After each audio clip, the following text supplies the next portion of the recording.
Imagine being lied to, being deceived and manipulated. Imagine being fed a false narrative about a true historical tragedy and hearing that narrative for so long that it becomes unquestionable truth. I'm here today to tell you about one of the biggest lies of modern times and about someone who's been posing as a hero for a very long time. Someone who's everywhere in plain sight, from Davos to the Olympics, when in reality, he's been taking you for a ride. That person is Rwanda's dictator, Paul Kagame. In 1996, as a young Canadian journalist, I landed a dream job in Paris covering the African continent. At the time, I was hungry for life experience and eager to learn. It turned out that Africa was the best teacher. Almost immediately into that job, I was drawn into covering the aftermath of the Rwandan genocide. Paul Kagame, who had been hailed a hero for supposedly stopping the genocide against Tutsis committed by Hutus, was now launching a military invasion of Congo. Ostensibly, his objective was to root out Hutu genocidaires who were living in the refugee camps inside Congo's border. But for those of us who were paying attention, we realized that Paul Kagame's Tutsi troops were systematically massacring Hutu refugees in Congo. In May and June of 1997, I went to Congo, a country the size of Western Europe. With the help of Congolese aid workers, I went into the forests, and what I saw was devastating. Hundreds of thousands of Hutu civilians had been chased across the country and hunted down like animals by Paul Kagame's Tutsi forces. I met wounded, traumatized, and starving women in the forests. I saw catatonic children, emaciated and covered in scabies. The testimony that I collected from the forests of Congo and the pictures I took of mass graves convinced me that Paul Kagame's forces had committed a genocide against Congolese and Rwandan Hutus in 1996 and 97. The United Nations would later classify these crimes as a possible genocide. After Congo, I crossed over on foot into Rwanda and interviewed more Hutu survivors who had just come home. I essentially asked them two questions, the same questions I had asked Rwandans in Congo. Why did you flee Rwanda in the first place in 1994 and decide to stay in Congolese refugee camps, enduring brutal conditions, instead of going home, where Paul Kagame had reportedly stopped the genocide in 1994, stopped the violence, and was restoring peace and prosperity to Rwanda? These Hutu survivors told me, one after the other, that in fact, Paul Kagame's Tutsi army had slaughtered Hutus during the genocide.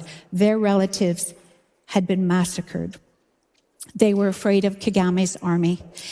They also told me that many Hutus who returned from Congo to Rwanda were disappearing. This was astounding to me. Remember, these were early days. I'd never heard these stories before, but I knew that I had to keep researching this story. These interviews were very dangerous to do inside Rwanda, but I realized that the official genocide narrative of one category of perpetrator, one category of victim, was a sham, and that Kagame was no savior.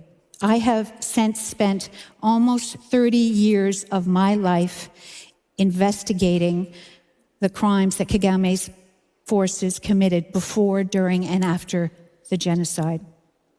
I've interviewed hundreds of victims, witnesses, defectors from Kagame's own army, UN officials, and whistleblowers. And one of those whistleblowers leaked to me a confidential UN document which revealed that Kagame's Tutsi commandos actually slaughtered Tutsis during the genocide. These were false flags, staged operations.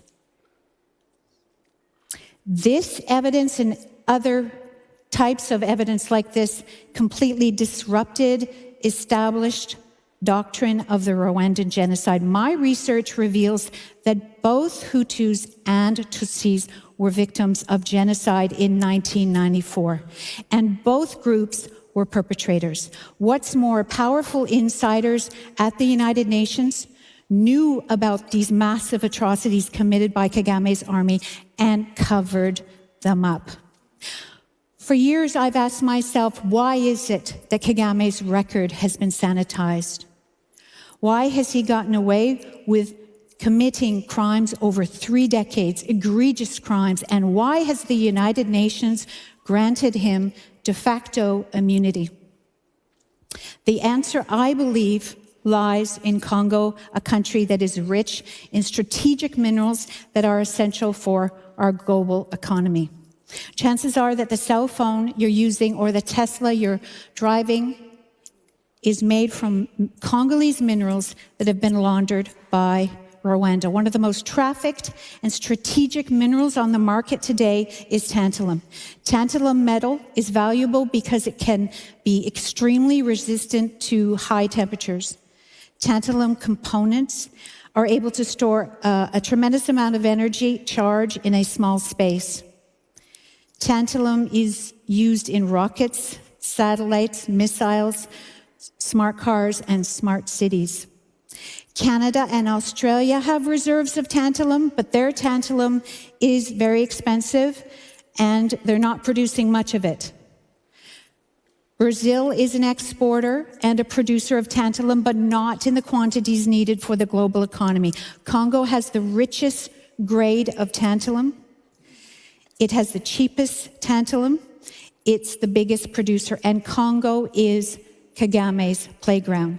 Kagame and his international mafia launder vast quantities of tantalum, tungsten, tin, and gold from Congo into Rwanda, onto Rwanda's Switzerland-like paved roads, and into the lucrative global supply chain. And when I examined this global supply chain in detail, I discovered that all the major suppliers to big tech and weapons companies source their tantalum in Rwanda. So what's happening is Paul Kagame is ensuring a cheap, steady supply of strategic minerals that are needed for the global economy.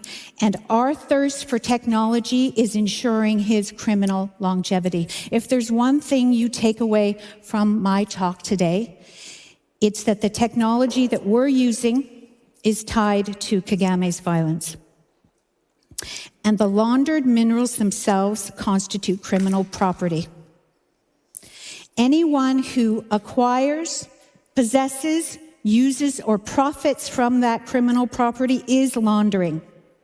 So we as consumers, when we purchase devices that contain that criminal property, we are engaging in laundering as well, whether we know it or not. Kagame is currently tightening his grip on Congo. His latest invasion is illegal and a violation of Congolese sovereignty. But unlike Russia's invasion of Ukraine, where the world rallied to condemn Vladimir Putin and sanction him, Kagame has gotten off scot-free.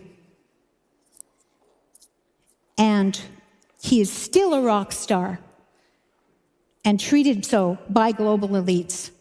We've seen football teams such as Arsenal and Paris Saint-Germain continue to sign sponsorship deals with Rwanda. We've seen international sporting bodies such as FIFA and the NBA continue to do business with him. Imagine how Kagame's victims feel. I refuse to be part of this global criminal project. Lobbyists and governments can prop up his regime. Businesses can live the lie because they profit from it. Media can amplify his propaganda. And Kagame can impose his lies on people he controls, but he cannot control me. Paul Kagame, I know who you are, and I know what you've done.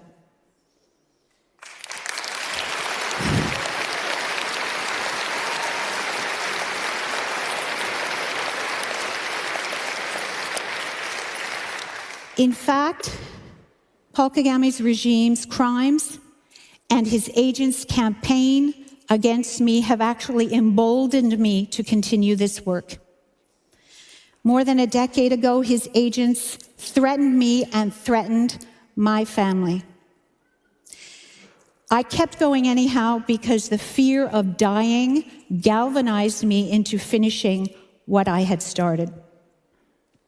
In 2018, after my book was launched, I was a victim of smears. I was blacklisted, essentially, and labeled a genocide denier. Remember, I acknowledged that 2 genocides occurred in Rwanda, one against Tutsis and one against Hutus. I have not buried history. With Rwandans' help, I have unearthed it.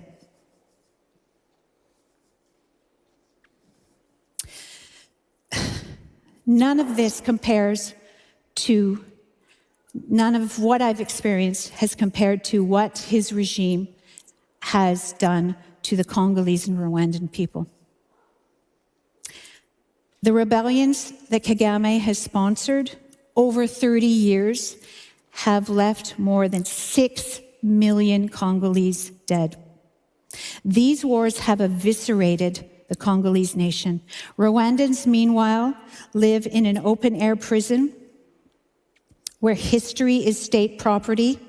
Any discussion of Hutu suffering is criminalized. Hutus in general, even Hutu children, are branded irredeemable perpetrators. Tutsi genocide survivors are persecuted and at times are killed. Kizito Mihigo was a beloved Tutsi genocide survivor and gospel singer who preached reconciliation and denounced crimes by Kagame's regime against Hutus and Tutsis. He was arrested and later found dead in custody. Emab Karasira, Yvonne Idamange, and Deo Mushaidi, all Tutsi genocide survivors who have denounced human rights violations in a country led by Paul Kagame. They have been arrested, they are languishing in jail, and effectively silenced. We must break the silence. If you believe that all victims matter, if you believe in the truth, demand accountability. Demand that Paul Kagame, once and for all, be tried for the crimes he's committed over 3 decades. Demand he be tried in an international court. Demand that corporations stop buying strategic minerals from Rwanda, where they are soaked in the blood of Congolese people. I am tied to Paul Kagame. He has made me who I am today. He has brought me here. We are all tied to Paul Kagame, but that doesn't mean we have to be his accomplices. We need to be accountable.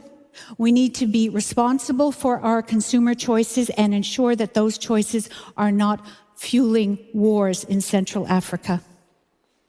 I urge accountability not only for the sake of Rwandans and Congolese, but for our collective integrity. Thank you.